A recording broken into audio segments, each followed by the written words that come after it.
gentlemen, boys and girls, welcome back to the Team Gullit YouTube channel. My name is Renzo and today we're back with a brand new video for you guys. The 4-2-3-1 second variation, a formation that hasn't been used a lot by pros in the past couple of FIFAs, but now it is very good. I'm going to show you why. But first, I wish you all the best in 2023. Hopefully lots of luck as well in FIFA, because you do need a bit of luck, and maybe some good pack pulls as well.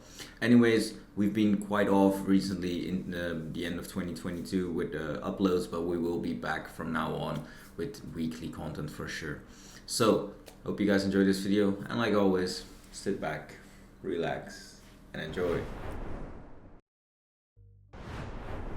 Okay, so I'm going to be showing you these tactics live, and let me just unplug the controller real quick. So as you can see, my team here, obviously in a 4-2-3-1 second variation, you would want two center mids, which in this case is going to be Nkunku and Yaya Toure.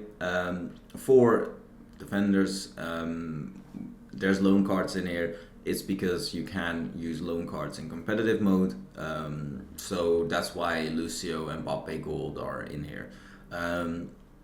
So you want four defenders, obviously, have fullbacks on there that have good passing, decent dribbling, like Mondi, like Hakimi, because they both have at least 4-star weak foot as well, and Mondi obviously with a 5-star weak foot. So I do recommend having a decent weak foot as well, just because the 4-2-3-1 is more of a passing style of play that you have to apply when playing this formation. You have to be a bit more calm and precise in building up your attack. Alowairon and Ginola will be our wingers in this case, and then Mbappe on R9 is going to, well, make up the front two, which is going to be Cam or even at striker. Some people play R9 at Cam. I'm one of them. In the 4-2-3-1, normally I'd obviously play him as striker, but I'm going to explain you why. So jumping into the tactics, and it's quite some different tactics than you're used to. We're playing the defensive style on balance, which is normal, and then we put the width and the depth a bit lower than usual, so like 40-ish. Some people will even use like 35 to 35, but this is only because you want to keep the 4-2-3-1 as tight as possible. And also a lot of people use this as the formation to counter the pressure. So let's say you're up 4-3, 75th minute, 85th minute, and people are applying pressure. This is also a really strong formation to counter the pressure play. And then we're using long ball. And long ball, pretty self-explanatory. The team will make runs for long balls into space behind the opposing backline or up to a target man. And this one is very important. Strikers who are fast with a good attacking positioning attribute are the best at this tactic. Well, when you're playing out of pressure, you want to constantly play the ball in behind, use the wings, and as long as you're losing the ball on your opponent's half, it's okay. But usually it opens up counter-attacking play. And what is happening is when the opponent is pressuring, they're always pressuring, trying to get in front of your players, right? So what you want to do, you want to reach the players either through long balls through the air or in behind, and long ball suits that perfectly. I do recommend using direct passing. You could go for balanced, I guess, but direct passing, because this will always allow your players to initially already on the first touch or after the first touch make that run, make that movement, and that's really what you do need when your opponent is applying pressure, that there's constant movement as well of the players up top. So I recommend direct passing, and then we put 71 width. We want to play this formation as wide as possible. We want to utilize, like I said, the wings a lot.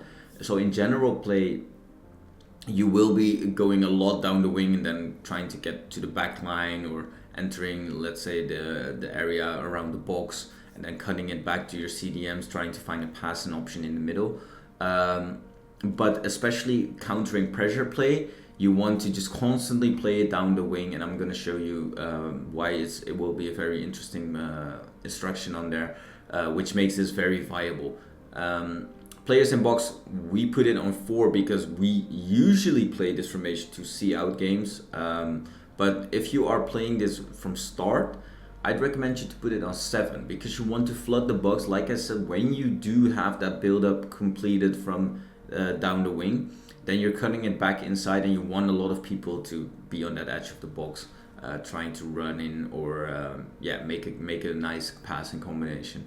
So corners and free kicks are put on 1 because like I said, we're countering pressure play. Normally you can just put it on 3 or 2, depending on your own preference with corners. So this is how the team is shaped up, and like I said, I would be playing it like this right now.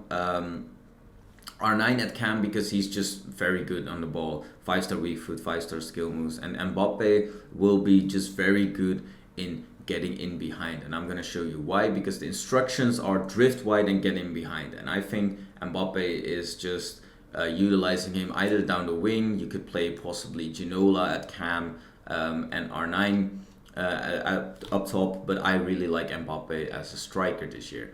Let me just go back to the instructions. Drift wide and get in behind, crucial instruction for the striker, because we tend to play down the wings, like I said, and he will come supporting in behind down the wing to actually play into. And like I said, then you'll enter kind of the areas which are not too dangerous to lose the ball in, if your opponent is putting pressure on you, which opens up space for the cam, in this case Ginola or Mbappe or R9, whatever suits you, will be actually playing kind of as your striker, because R9 or Mbappe will be making that runs to the wing pretty much, which opens up the space for Ginola in the middle, and that's really the strategy behind this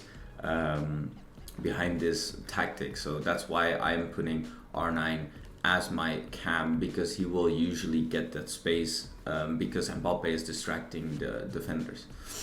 Aloe is, and in this case Ginola, are on comeback on defense, stay wide and target man. And I explained this to you when I was playing the long ball setting, or like when I was explaining the long ball setting. Target man allows your players, if they have 80 plus strength, to actually muscle up against the defenders in a situation that they will always kind of be in a good situation to retrieve the ball in either their feet or just to head it on. And like I said, we're using this mainly to counter pressure play, and that's the ideal situation, that you can always just lob the ball towards the right or left hand side and then head it on, because Mbappe is going to be supporting down that wing in behind. And also just with general passes, they just stay in front of their defender whilst the defenders are trying to get in front of them, because they're putting pressure, and that makes this formation so good. If you would just start the formation from without any pressure being applied to you, you can still put stay wide on, but I just recommend you to put it on balanced. So target man is really good just for countering pressure play. Stay back while attacking cover center. You can do cut passing lanes if you prefer so, and the fullbacks will just be staying back. So it's a really, really effective tactic, like I said, to counter pressure play, but also just really good if you're a more patient player that likes to build up and tend to go down the wing, going for cutbacks. A really good formation. Try it out yourself. Hope you guys enjoyed this one. Good luck in your upcoming weekend league, and just try it out. See you guys in the next one. Ciao, ciao.